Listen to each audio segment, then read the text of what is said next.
Hello friends, I'm Rajesh. Friends, మీరు ఇంకా మన యూట్యూబ్ ఛానల్ని సబ్స్క్రైబ్ చేయకపోతే ఇప్పుడే సబ్స్క్రైబ్ చేయండి. అండ్ అదేవిధంగా పక్కనే ఉన్న బెల్ ఐకాన్ ట్యాప్ చేయండి. అప్పుడే నేను యూట్యూబ్లో ఏ వీడియోస్ అప్లోడ్ చేసిన మీకు నోటిఫికేషన్ రూపంలో మీ మొబైల్కి వస్తాయి ఫ్రెండ్స్. అండ్ మీకు కావాల్సిన వీడియో అనేది ఫైండ్ అవుట్ చేయడానికి మన యొక్క యూట్యూబ్ ఛానల్ ప్లేలిస్ట్ ఓపెన్ చేసి మీకు కావాల్సిన వీడియో అనేది ఈజీగా ఫైండ్ అవుట్ చేయొచ్చు. ఓకేనా? అదేవిధంగా మీరు నాతో పర్సనల్గా చాట్ చేయాలనుకుంటే నా ఫేస్బుక్ అండ్ ఇన్స్టాగ్రామ్ యొక్క లింక్ అనేది నేను డిస్క్రిప్షన్లో ప్రొవైడ్ చేస్తాను. మీరు అక్కడ నుంచి నాతో చాట్ చేయొచ్చు అనమాట. ఓకేనా? Now let's start our video.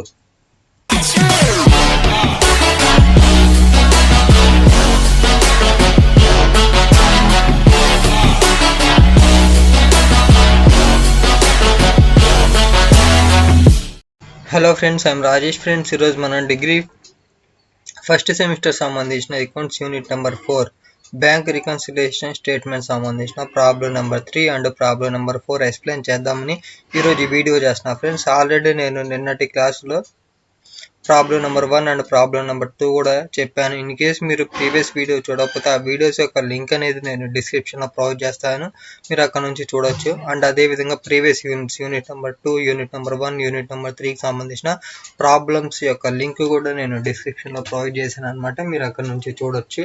ఓకేనా ఫ్రెండ్స్, ఈరోజు మాత్రం problem number 3 and problem number 4 అనేది చెప్తాను. ఇన్ కేస్ మీరు ఈ 2 క్లాసెస్ అంటే యూనిట్ నెంబర్ 4కి సంబంధించిన first class and second class సంబంధించిన వీడియోస్ అనేవి చూడకపోతే ఆ వీడియోస్ అనేవి కంపల్సరీగా చూసిన తర్వాతే ఈ రోజుటి క్లాస్ అనేది చూడండి. ఎందుకంటే మీకు ఏ యూనిట్ నుంచి అయినా సరే ఫస్ట్ క్లాస్ నుంచి ఫాలో అయితేనే మీకు క్లియర్గా ప్రతి ఒక్క ప్రాబ్లం అనేది అర్థమవుతుంది. సో అందుకని అదే ఇంటెన్షన్తో నేను చెప్తున్నాను అనమాట. మీరు కంపల్సరీగా ఈ 2 క్లాసెస్ అనేవి విన్న తర్వాతే problem number 3 and problem number 4కి సంబంధించిన క్లాస్ అనేది చూడండి. ఓకేనా? చూడండి, ఈరోజు మనకి ఏంటంటే problem number 3 and problem number 4 అనేది చెప్తాను. ఈరోజు చూడండి, నిన్నటి క్లాస్లో క్యాష్ బుక్ ఫేవరబుల్ బ్యాలెన్స్ సంబంధించిన 2 ప్రాబ్లమ్స్ అయితే చెప్పాను అనమాట. ఓకేనా? ఈ రోజుటి 2 ప్రాబ్లమ్స్ అనేవి దేనికి సంబంధించిందంటే పాస్బుక్ సంబంధించిన ఫేవరబుల్ బ్యాలెన్స్ సంబంధించిన 2 ప్రాబ్లమ్స్ అయితే చెప్తాను అనమాట. ఓకేనా? చూడండి, credit balance as per passbook. ఓకేనా? ఇది వచ్చేసరికి ఫేవరబుల్ బ్యాలెన్స్ సంబంధించిన అనమాట. ఇది పాస్బుక్ సంబంధించింది. ఓకేనా? చూడండి, మనకి ఇన్ఫర్మేషన్ అనేది ఏ విధంగా ఇచ్చారో. Prepare bank reconciliation statement of new Indian stores as on 30 June 2013. ఓకేనా? ఫ్రమ్ ది ఫాలోయింగ్ పర్టికులర్స్, కింద ఇచ్చిన పర్టికులర్స్ ఆధారంగా మనల్ని ఏం ప్రిపేర్ చేయమని అడుగుతున్నా అంటే బ్యాంక్ రికన్సిలియేషన్ స్టేట్మెంట్ అనేది ప్రిపేర్ చేయమని అడుగుతున్నారు అనమాట. ఎవరిదంటే న్యూ ఇండియన్ స్టోర్స్కి సంబంధించిన బ్యాంక్ రికన్సిలియేషన్ స్టేట్మెంట్ అనమాట. ఓకేనా? చూడండి, మనకి 4 పాయింట్స్ అనేవి ఇచ్చారు. వీటిలో ఇన్ఫర్మేషన్ అనేది ఏ విధంగా ఇచ్చారో చూద్దాం. బ్యాలెన్స్ యాజ్ పర్ పాస్బుక్ సంబంధించిన బ్యాలెన్స్ అనేది మనకి ఎంత ఇచ్చారంటే 1,50,000 అనేది ఇచ్చారనమాట. నెక్స్ట్ చూడండి, 2 checks for ₹4,530 and ₹1,520 issued on 25th June were presented for payment at the bank in July. Next, a check for ₹1,150 sent to bank for collection was not entered in cash book till the June 30. Next D point చూడండి, bank allowed ₹100 as interest and charged ₹460 as bank commission but both of them were not entered in cash book. ఓకేనా friends, ఈ విధంగా మనకి particulars అయితే ఇచ్చారనమాట. వీటి ఆధారంగా మనం ఏం ప్రిపేర్ చేయాలంటే మనం bank balance as per cash book అనేది ప్రిపేర్ చేయాలి. మన ఇక్కడ ఏమి ఇచ్చారు, పాస్బుక్ బ్యాలెన్స్ అయితే ఇచ్చారనమాట. మనం ఏం చేయాలంటే ఇప్పుడు క్యాష్ బుక్ బ్యాలెన్స్ అనేది ఎంత వస్తుందో ఫైండ్ అవుట్ చేయాలి. ఓకేనా? చూడండి, మనకి ప్రొఫార్మ్ అనేది ఏ విధంగా ఉంటుందంటే ఇందాక మన ప్రీవియస్ ప్రాబ్లమ్స్లో 2 ప్రాబ్లమ్స్ అయితే చేసాం కదా, అదే విధంగా అయితే ఉంటుంది అనమాట. ముందుగా మనం హెడ్డింగ్ అయితే పెడతాం అనమాట. Bank reconciliation statement of new Indian stores. మనకి డేట్ అనేది కంపల్సరీగా ఇచ్చాడు కాబట్టి ఎంటర్ చేయాలి. As on 31st June 30, 2013. ఓకేనా? ఈ విధంగా మనకి డేట్ అనేది ఇచ్చారు కాబట్టి డేట్ అనేది ఎంటర్ చేసాం. ఓకేనా? ముందుగా మనం ప్రాబ్లం చేసే ముందుగా చూడండి, ప్రొఫార్మ్ అనేది ఎలా ఉంటుందంటే పర్టికులర్స్ అమౌంట్ అనేది రాస్తాం అనమాట. ఓకేనా? ఫస్ట్ అసలు మనకి బ్యాలెన్స్ అనేది ఎంత ఇచ్చారు చూడండి. బ్యాలెన్స్ యాజ్ పర్ పాస్బుక్ 1,50,000 అనేది ఇచ్చారు. ఓకేనా, అదే రాయండి చూడండి, bank balance as per passbook అని చెప్పి డైరెక్ట్గా అమౌంట్ అనేది 1,50,000 అనేది అవుటర్ కాల్లో ఎంటర్ చేయండి. ఓకేనా, ఇలా ఎంటర్ చేసాం. నెక్స్ట్ ఇప్పుడు ఏం చేస్తారంటే చూడండి, నేను ఆల్రెడీ చెప్పాను సింపుల్ వేలో గుర్తుపెట్టుకునేది ఎలా అంటే చూడండి. ఓకేనా, ఏం లేదు, ప్రీవియస్ ప్రాబ్లమ్స్లో అయితే ఎలా రాసామో అదే విధంగా రాసుకుంటాం, క్యాష్ బుక్ అండ్ పాస్బుక్ అని చెప్పి. ఓకేనా, ఫస్ట్ ఈ పాయింట్ చూడండి, బి పాయింట్స్లో ఇన్ఫర్మేషన్ అనేది ఏ విధంగా ఇచ్చారో చూద్దాం. 2 చెక్స్ ఇష్యూడ్. ఓకేనా, ఇక్కడ ఇష్యూడ్ అని ఉంది. ఇష్యూడ్ అని చెప్పగానే నేను ఏం చెప్పాను చూడండి, ఇష్యూడ్కి సంబంధించిన కాజ్ ఏముందో చూడండి.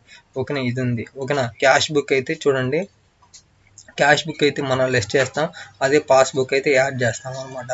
సో అందుకని మనం ఏం చేస్తామంటే ఎల్ అండ్ ఏ అనేది రాసుకోండి, ఎల్ అండ్ ఏ రాసుకున్నాము. ఓకే, నెక్స్ట్ సి పాయింట్ చూడండి, send to bank for collection. ఓకేనా, సెండ్ టు, ఇక్కడ మనం ఏం లేదు, కీ పాయింట్స్ ఒక్కటి చూస్తే సరిపోయింది.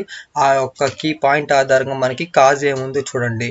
ఓకేనా, send to bank for collection, ఇక్కడ చూడండి, cent to bank for collection ఇది ఉంది. ఓకేనా, అంటే ఈ ఫస్ట్ కాజ్కి సంబంధించింది ఇచ్చారనమాట. అయితే చూడండి, క్యాష్ బుక్ అయితే మనం ఏం చేస్తాం, యాడ్ చేస్తాం, అదే పాస్బుక్ అయితే లెస్ చేస్తాం అనమాట. సో ఆ విధంగా మనకి ఏమేమి వస్తాయి, యాడ్ అండ్ లెస్ అనేది వస్తుంది అనమాట.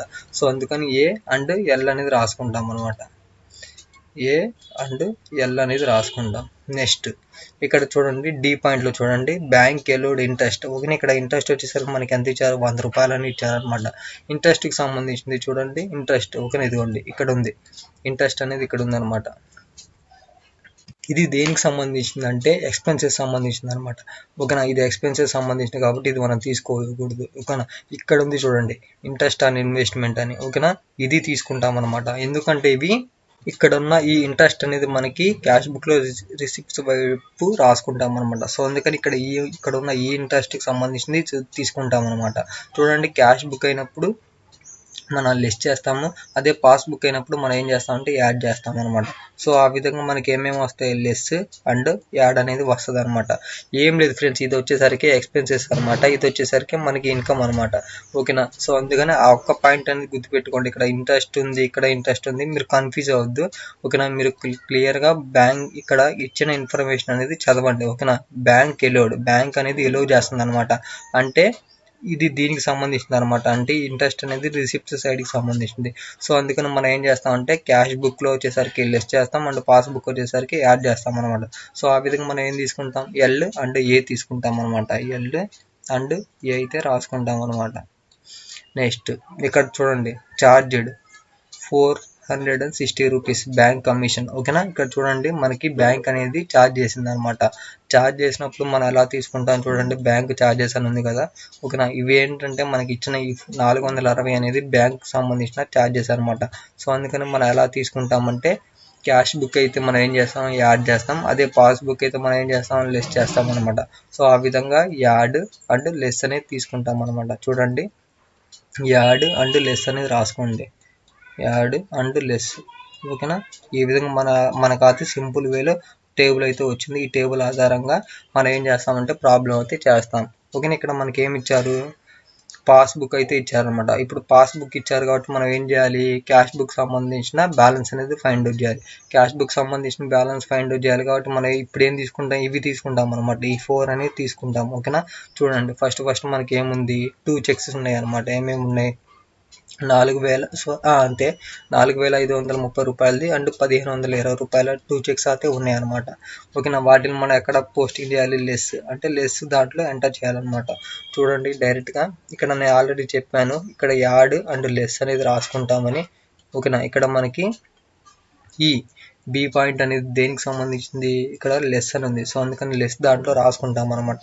Cheque issued but not presented for payments, ఇక్కడ మనకి 2 చెక్స్ ఉన్నాయి, 4,530 రూపాయలు అండ్ 1,520 రూపాయలు. సో అందుకని ఆ 2 అమౌంట్స్ యాడ్ చేసి మనకి అమౌంట్ అనేది ఎంత వచ్చింది, 6,050 రూపాయలు అనేది వచ్చింది. సో అందుకని ఈ 6,050 రూపాయలు అనేది ఇన్నర్ కాలంలో ఎంటర్ చేసాం. నెక్స్ట్ ఇక్కడ ఏముంది, యాడ్ ఉంది. ఓకేనా, ఈ యాడ్ అనేది దేనికి సంబంధించింది, 1,150 రూపాయలకి సంబంధించింది అనమాట. ఈ 1,150 రూపాయలు అనేది మనం ఎక్కడ ఎంటర్ చేస్తామంటే యాడ్ దాంట్లో ఎంటర్ చేస్తాం. చూడండి, cheque sent to bank for collection but not entered in passbook అని చెప్పి మనకి అమౌంట్ అనేది ఎంత ఉంది, రూ. 1000 రూ. 150 ఉంది. సో అందుకని రూ. 1000 రూ. 150 అనేది ఎంటర్ చేసామన్నమాట. నెక్స్ట్ ఇక్కడ ఏముంది, లెస్ అనేది ఉందన్నమాట. లెస్ దేనికి సంబంధించింది, ఈ రూ. 100 సంబంధించింది. ఇవి ఏంటంటే మనకి ఇంట్రెస్ట్ అనమాట. ఇంట్రెస్ట్ ఎలోడ్, ఓకేనా. ఇంట్రెస్ట్ ఎలోడ్ బై బ్యాంక్ అని చెప్పి అమౌంట్ అనేది ఎంత ఇచ్చారు, రూ. 100 కదా. సో అందుకని రూ. 100 అనేది ఎంటర్ చేసాం. నెక్స్ట్ యాడ్ ఉంది, యాడ్ దాంట్లో ఎంటర్ చేస్తాం అనమాట. ఈ యాడ్ అనేది దేనికి సంబంధించింది, రూ. 460 సంబంధించింది. సో అందుకని కమిషన్ ఛార్జ్డ్ బై బ్యాంక్ అని చెప్పి not entered in cash book అని చెప్పి రాస్తాం అనమాట. ఎంత, 460 కదా. సో అందుకని 460 అనేది ఎంటర్ చేసాం, ఓకేనా. ఇక్కడ ఉన్న లెస్ అమౌంట్ ఎంటర్ చేసాం, యాడ్ అమౌంట్ అనేది ఎంటర్ చేసాం, లెస్ అమౌంట్ ఎంటర్ చేసాం, నెక్స్ట్ యాడ్ అమౌంట్ అనేది ఎంటర్ చేసాం. ఆల్రెడీ ఇక్కడ ఉన్న మనకి 1,50,000 అనేది ఎంటర్ చేసాం. సో ఆ విధంగా మనకి ఇచ్చిన అమౌంట్స్ అయితే ఎంటర్ చేసాం అనమాట. ఇప్పుడు ఏం చేద్దామంటే చూడండి, క్యాలిక్యులేట్ అయితే చేద్దాం, ఓకేనా. ముందు యాడ్కి సంబంధించిన ఈ రెండు అమౌంట్స్ యాడ్ చేసి మనకి అమౌంట్ అనేది ఎంత వచ్చింది, రూ. 1,610 అయితే వచ్చింది అనమాట. ఇక్కడ ఈ యాడ్ ఉంది కదా, ఈ యాడ్ ఉంది కాబట్టి మనం ఏం చేస్తామంటే ఈ రెండు అమౌంట్స్ అనేవి యాడ్ చేస్తాం. యాడ్ చేసి మనకి అమౌంట్ అనేది ఎంత వచ్చింది, 1,51,610 అయితే వచ్చింది అనమాట. నెక్స్ట్ ఇక్కడ మనకి లెస్ ఉంది అనమాట. ఇప్పుడు ఏం చేస్తామంటే ఈ రెండు అమౌంట్స్ యాడ్ చేస్తాం. యాడ్ చేస్తే మనకి అమౌంట్ అనేది ఎంత వచ్చింది, రూ. 6,150 వచ్చింది. సో అందుకని ఈ అమౌంట్ అనేది మైనస్ చేస్తాం అనమాట. ఎందుకంటే మనకి లెస్ అనేది ఉంది, లెస్ ఉంది కాబట్టి మనం ఏం చేయాలి, కంపల్సరీగా మైనస్ అయితే చేయాలన్నమాట. చూడండి, 1,50,000 అంతే, 1,51,610 నుంచి మనం ఏం చేస్తామంటే మైనస్ రూ. 6,150 తీసేస్తాం అనమాట. తీసేస్తే మనకి అమౌంట్ అనేది ఎంత వచ్చింది, 1,45,460 వచ్చిందనమాట. ఈ అమౌంట్ మనం ఏమంటామంటే bank balance as per cash book అని చెప్పి రాస్తాం అనమాట. ఏమని రాస్తాం, bank balance as per cash book అని చెప్పి రాస్తాం అనమాట. ఓకేనా. ఈ విధంగా ప్రాబ్లం అయితే కంప్లీట్ అయిపోయింది. ఏం లేదు ఫ్రెండ్స్, నిన్నటి ప్రాబ్లం ఎలా అయితే చేసామో అదే విధంగా మనం చేస్తాం అనమాట, ఓకేనా. ఈ విధంగా ప్రాబ్లం నెంబర్ 3 అనేది కంప్లీట్ అయిపోయింది. సేమ్ ఇదే మోడల్ అంటే credit balance as per passbook సంబంధించిన ఇంకో ప్రాబ్లం అయితే చెప్తాను. ప్రాబ్లం నెంబర్ 4గా చెప్తాను. చూడండి ఫ్రెండ్స్, మనకి ఇన్ఫర్మేషన్ అనేది ప్రాబ్లం నెంబర్ 4లో ఏ విధంగా ఇచ్చారో చూద్దాం.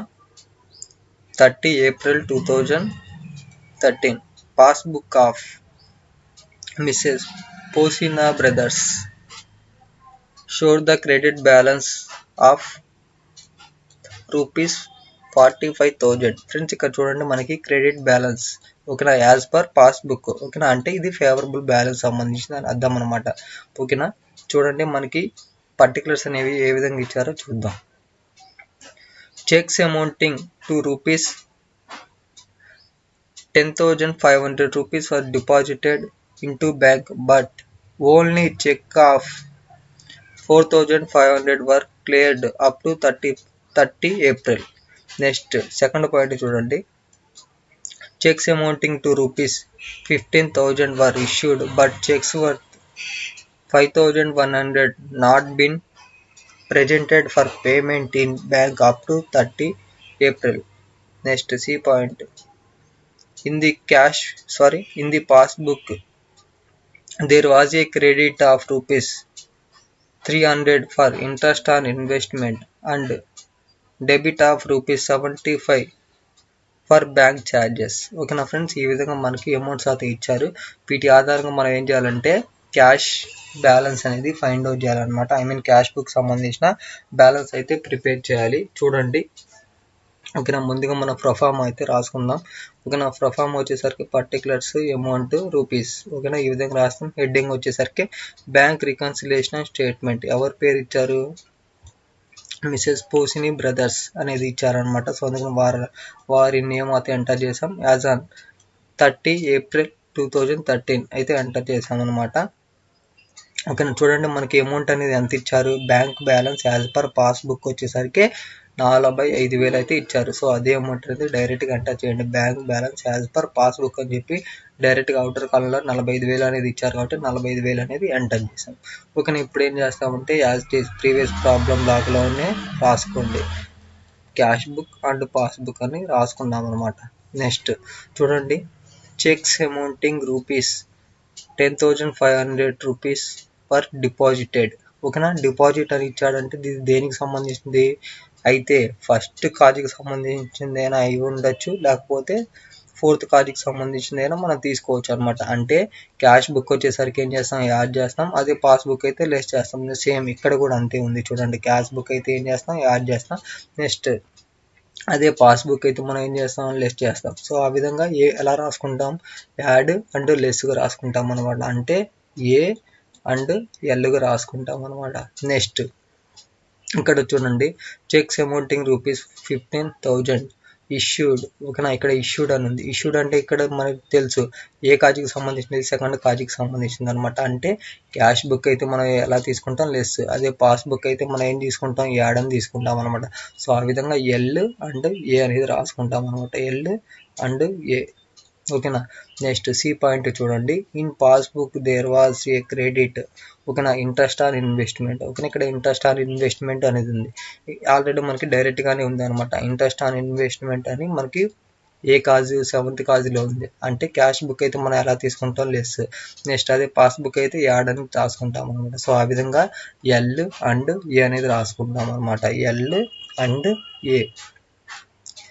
నెక్స్ట్ ఇక్కడ చూడండి, debit bank charges. Bank charges ఉంది. బ్యాంక్ ఛార్జెస్ అనేది డైరెక్ట్గా మనకి కాజెస్ ఉంది. ఇది సిక్స్త్ కాజ్ అనమాట. ఈ సిక్స్త్ కాజ్ అనేది ఇచ్చినప్పుడు ఎలా తీసుకుంటాం, క్యాష్ బుక్ అయితే యాడ్ చేస్తాం. అదే పాస్బుక్ అయితే మనం ఏం చేస్తాం, లెస్ అని రాసుకుంటాం అనమాట. సో అందుకని యాడ్ అండ్ లెస్ అనేది రాసుకుంటాం అనమాట. Add and less. ఓకేనా, ఇక్కడ ఉన్న ఈ టేబుల్ ఆధారంగా మనం ఏం చేస్తాం అంటే ప్రాబ్లం అయితే చేస్తాం అనమాట. చూడండి.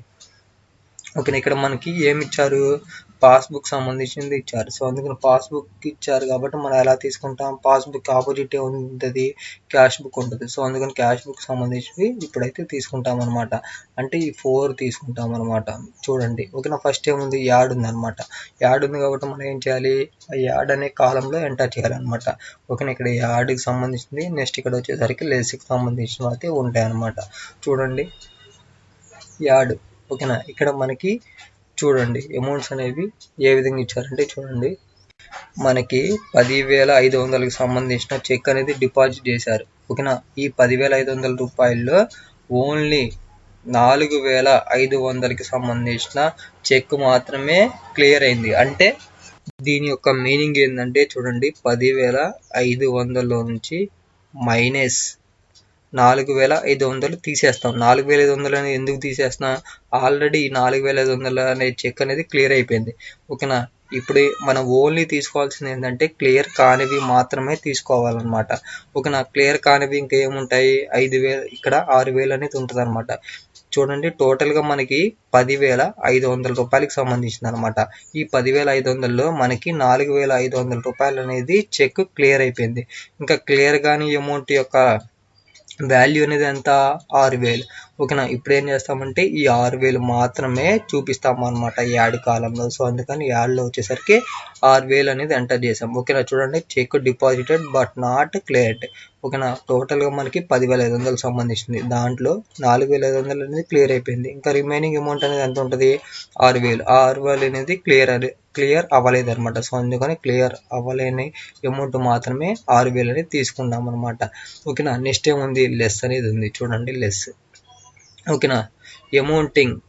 ఓకేనా, చెక్స్ అమౌంటింగ్ ₹15,000. 15,000 సంబంధించినవి చూడండి. 15,000కి సంబంధించిన వాటిల్లో 5,100 రూపాయల చెక్స్ సంబంధించిన అమౌంట్ అనేది క్లియర్ అవ్వలేదని ఇచ్చాడనమాట. చూడండి, not been presented for payment. అంటే 15,000లో ఓన్లీ 5,100 రూపాయలకి సంబంధించిన చెక్ సంబంధించిన అమౌంటే క్లియర్ అవ్వలేదు. Not presented for payment. ఓకేనా, వీటి ఆధారంగా ఈ సెంటెన్స్ అంటే బి పాయింట్ ఆధారంగా మనం ఎలా తీసుకుంటామంటే అమౌంట్ ఓన్లీ క్లియర్ కానివి మాత్రమే అమౌంట్ అనేది తీసుకుంటాం. ఇక్కడ మనకి పర్టికులర్గా ఇచ్చాడు చూడండి, అమౌంట్ అని చెప్పి ఎంత ఇచ్చాడు, 5,100 రూపాయలు ఇచ్చి నాట్ బీన్ క్లియర్డ్ అంటే ఇంకా క్లియర్ అవ్వలేదు అని అర్థం అనమాట. క్లియర్ కానివి మాత్రమే తీసుకుంటాం కదా. సో అందుకని ఈ 5,100 రూపాయలు మాత్రమే తీసుకుంటాం అనమాట. సో ఆ విధంగా లెస్ కాలంలో 5,100 రూపాయలు అనేది ఎంటర్ చేసాం. Cheque issued but not presented for payment అని చెప్పి రాసామన్నమాట. ఓకేనా, నెక్స్ట్ ఏముంది, లెస్ ఉంది. ఓకేనా, ఈ లెస్ అనేది దేనికి సంబంధించింది చూడండి. ఓకేనా. ఇక్కడ ఇంట్రెస్ట్ ఓకేనా ఎంత ఉంది, ఇంట్రెస్ట్ అండ్ ఇన్వెస్ట్మెంట్ అనేది మనకి ఎంత ఇచ్చాడంటే 300 రూపాయలు అయితే ఇచ్చారనమాట. ఓకేనా. ఇవి ఎక్కడ రాయాలి, లెస్ దాంట్లో ఎంటర్ చేయాలి. సో అందుకని చూడండి, interest on investment credited in passbook only అని చెప్పి మనకి అమౌంట్ అనేది ఎంత 300 కదా. సో అందుకని 300 అనేది లెస్ దాంట్లో ఎంటర్ చేసామన్నమాట. ఓకేనా. నెక్స్ట్ ఏముంది, యాడ్ ఉందన్నమాట. యాడ్కి సంబంధించిన అమౌంట్ అనేది ఎంత ఉంది, 75 రూపాయలు. ఈ 75 రూపాయలు అనేది బ్యాంక్ ఛార్జెస్ సంబంధించింది. సో అందుకని bank charges debited in passbook only అని చెప్పి అమౌంట్ అనేది 75 రూపాయలు అనేది ఎంటర్ చేసాం. ఓకేనా. ఈ విధంగా మనకి ఉన్న అమౌంట్స్ అన్నిటిని ఎంటర్ చేసాం అనమాట. ఇప్పుడు ఏం చేద్దాం అంటే చూడండి, 2 యాడ్ చేద్దాం. యాడ్కి సంబంధించిన అండ్ లెస్కి సంబంధించినవి. ఓకేనా. మనకు ఆల్రెడీ తెలుసు అవుటర్ కాలంలో డైరెక్ట్గా 45,000 అమౌంట్ అనేది ఉందని. ఓకేనా. ఇప్పుడు యాడ్కి సంబంధించిన 2 అమౌంట్స్ యాడ్ చేద్దాం. 6,000 ఉంది, నెక్స్ట్ 75 రూపాయలు అనేది ఉంది అనమాట. ఈ 2 యాడ్ చేస్తే మనకి అమౌంట్ అనేది ఎంత వచ్చింది, 6,075 రూపాయలు వచ్చింది అనమాట. సో ఇప్పుడు యాడ్ ఉంది కాబట్టి ఈ 2 అమౌంట్స్ యాడ్ చేద్దాం. యాడ్ చేస్తే మనకి వాల్యూ అనేది ఎంత వచ్చింది, 51,075 రూపాయలు అనేది వచ్చింది అనమాట.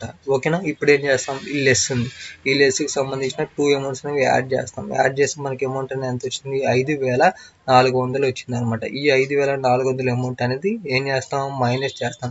ఎక్కడలోంచి, 51,075 రూపాయలలోంచి మైనస్ 5,400 అమౌంట్ అనేది మైనస్ చేస్తాం. మైనస్ చేస్తే మనకి వాల్యూ అనేది ఎంత వచ్చింది, 45,675 రూపాయలు వచ్చింది. ఈ 45,675 రూపాయల అమౌంట్ మనం ఏమంటాం అంటే bank balance as per cash book అని చెప్పి రాస్తాం అనమాట. ఓకేనా. ఇదే కదా మనల్ని ఫైండ్ అవుట్ చేయమంది, bank balance as per cash book అని చెప్పి అమౌంట్ అయితే ఎంటర్ చేసామన్నమాట. ఓకేనా ఫ్రెండ్స్. ఈ విధంగా మనకి ప్రాబ్లం నెంబర్ 4 కూడా కంప్లీట్ అయిపోయింది. ఓకేనా. మీకు ఎటువంటి డౌట్ ఉన్నా కానీ కామెంట్ చేయండి, నేను కంపల్సరీగా రిప్లై అయితే ఇస్తాను. ఏం లేదు, జస్ట్ మీరు బీఆర్ఎస్ సంబంధించిన ఎటువంటి ప్రాబ్లం అయినా చేయాలంటే ఇక్కడ ఉన్న ఈ 7 కాజెస్కి సంబంధించిన పాయింట్స్ అనేవి మీరు గుర్తుపెట్టుకుంటే సరిపోయింది అనమాట. ఓకేనా. సింపుల్గా ఈ టేబుల్, ఓకేనా, ఈ టేబుల్ అనేది గుర్తుంటే మీరు ఎటువంటి ప్రాబ్లం ఇచ్చినా చేయగలుగుతారు. ఓకేనా friends. Thanks for watching this video. Please do subscribe our YouTube channel Chepuri Rajesh.